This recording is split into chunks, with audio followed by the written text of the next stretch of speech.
the construction of the novels is very, very important to me. It's very intricate. I'm very careful with how I weave those parts together. And I always promise readers that there's no thread that's left untied, at least in my mind. Sometimes a reader will say, well, I missed this or I missed that, and I want to say, well, if you go back and read it again, you'll find it, you know. And it's funny because people often think, well, we can read novels once. We just read them once, and we'll get them. And as a novelist, I want to say, wait, but you know, really, like you listen to a late Beethoven quartet once and you understand it, you know. How many times do we listen to the pieces of music that we love, or even films that we love, and we go back and we find things that we didn't find before? And I write my novels just for my own sake, for the pleasure of all of these small, intricate strands, finding connection, finding meaning, not leaving things messily undone.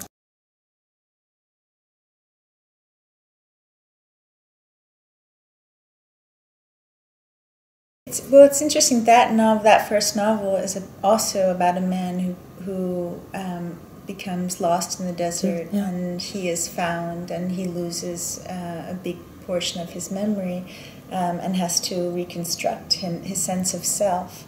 But you know, this is the thing about writers. Once we've been writing books for long enough, our various obsessions or touchstones or the inner architecture of our mind becomes quite familiar, both to ourselves and to the reader, you know. And this is something we can help, you know, I can reinvent the novel for myself as much as possible every time. I can invent new characters, but there are certain things over and over again that draw me, that seem to speak to me, and are evocative, and I revisit them. I turn them around. They become other things in different novels.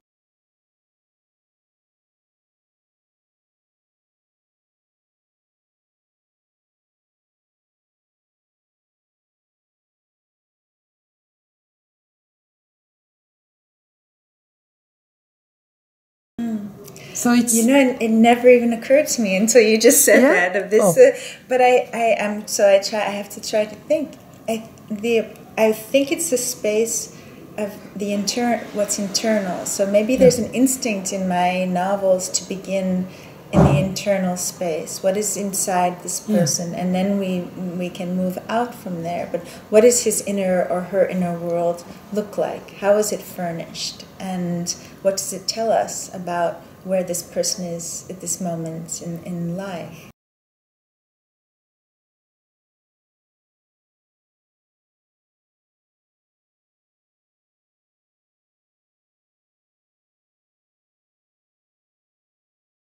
I love it. It's a beautiful idea, but it wasn't something I was consciously thinking about.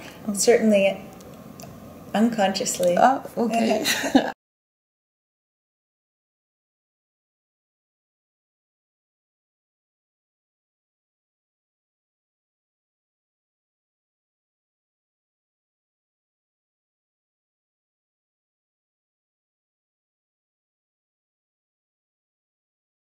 I think it's again this notion of challenging our idea of what is real. Here we are going to take a real place, a documented place that the reader can't imagine that I made up, in case she's wondering, but we're going to transform it in this realm. And what looks like this building that is hard, fixed, absolutely instructive about how we are going to live and move through the world is going to begin to dissolve, and it's going to become an access point to otherworldliness, to the surreal, to the mystical even. And so it's a sense of reality being turned, the notion of reality being turned on its head. That obsession with the hotel had to do with the fact that, on the one hand, it seemed to suggest a structure or a form. It not just suggests, it seemed to insist. It's this huge monolithic grid. If we could just figure out what that grid means, maybe there would be a structure there to create something out of. And this is an odd idea, really, because it seems already to be settled and fixed. But the more that I thought about it, and the more the character Nicole thought about it, the more she understood that the memories that she had there, the things that happened in that place, were, in a sense, outside, exactly in the outside of those laws of reality. They bent those laws and dissolved those laws. There's this moment she remembers where she's 7 years old and she is in the pool of the hotel, and she and her brother are looking for these coins, and suddenly she thinks, oh, I'll tell my brother there's a coin down there, but she knows there's absolutely nothing. She just wants to please him. And he goes down, and when he comes up and he opens his hand, he has in there a necklace. And, well, it's an earring. Later it becomes a necklace. An earring, and it has 4 diamonds and a ruby heart at the bottom. And it's an extraordinary moment in her 7-year-old life, because it's a feeling that she has willed something to happen in reality. She took something that was in her mind and brought it into the world. Reality opened. The laws of reality that were about to close, as they do at 7 or 8, opened for her. And so her association with this hotel is about that. It's the opposite of what it appears to be structurally, literally concretely. And so the novel it presented itself as a perfect setting for what this novel wanted to suggest, to be about. I think these are moments about actually escaping language, about being in another medium. And, you know, Nicole's pleasure with dance is about what it is to be in the body, what it is to find freedom in movement and to connect to emotion in a physical way rather than always through language. It's also the gift of what it is to move in a medium that the moment it's over, it vanishes. Whereas with language, with writing, it is all about permanence. The words are on the page. Once they're put there, there's the illusion that they are there forever. And in fact, the way that we judge the value of literature is how long it lasts. Well, dance is gone the moment the last move is made. And so there's this, for her, there's this tremendous relief in what it is to occupy that. And the same, I think, with Epstein in Water. He says to be in water is to think differently. It's to be held differently by the world. So again, it's a sense of escaping one way in which we are constantly held and have to be, and gravity, which forces us or language, which forces us into certain patterns of thought and being, and what it is to escape out of that into something that liberates us.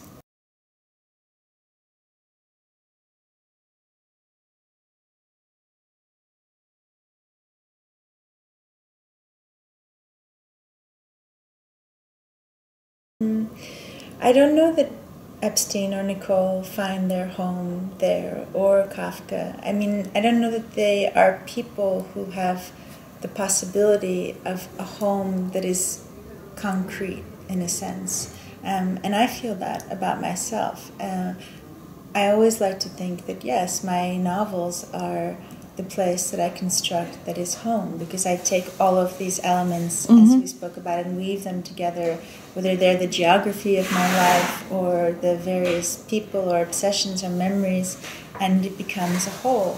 But I think that these are, these are all searching characters who are restless in some way. And when you are restless, you don't necessarily have access to that sense of home being a place that's fixed. Home can be a place, a dream of returning. You want to, in this case, there's a sense of what it would mean to return to a home, but I don't know that they ever find it.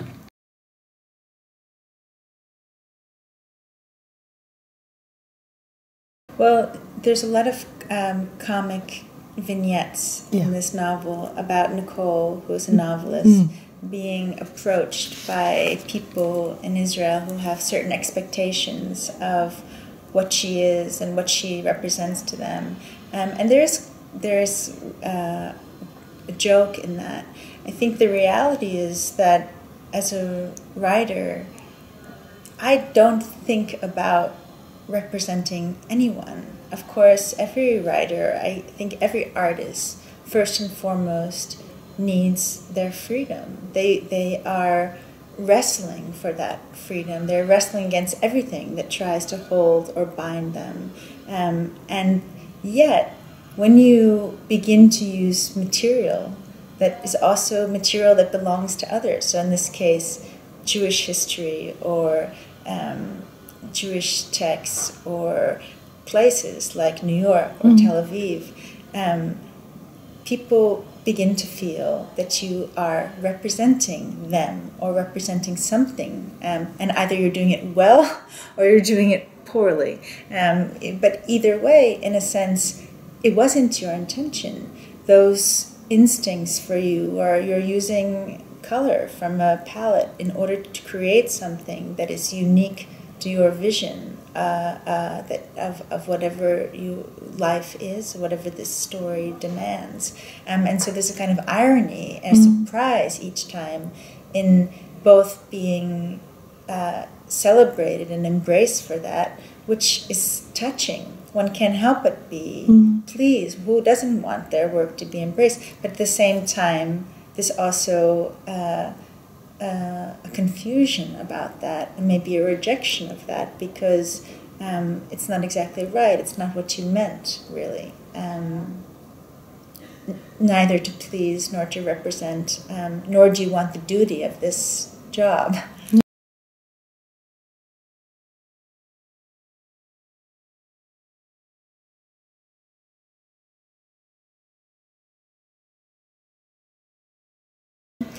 I think it's, for me, quite literally, it's always the beginning. And that means that there are years sometimes between my novels, years of this vacancy before I can begin to write again. And part of this existing in this void or this vacancy is about letting go of all of the things that one used before, that one thought before. I think novels, writing, creating is about changing your mind every time. You are changing your mind, you are expanding your consciousness. You hope to expand the consciousness of the reader. But before you can do that, in a sense, you have to break down old ideas, old thoughts and habits, and this is hard work. It's difficult somehow, but then once you have that space, and it's a terrifying space, I find that it can become very fertile, and things begin to grow there.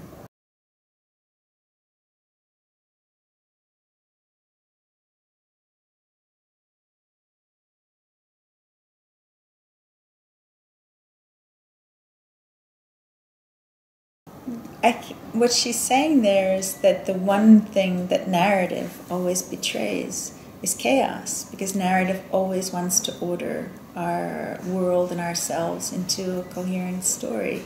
And yet there's artifice in that. And when you are a writer, you cannot help but be aware of that artifice. And if you are a writer who wants to be truthful, to be authentic, there is a desire, at least for me, to search for a way to also include or to speak to this value of, this necessity of, and we have no choice, of this presence of chaos in our lives. And the longing she has is to find a structure in the novel that would somehow allow her to hold both at the same time. And you found it.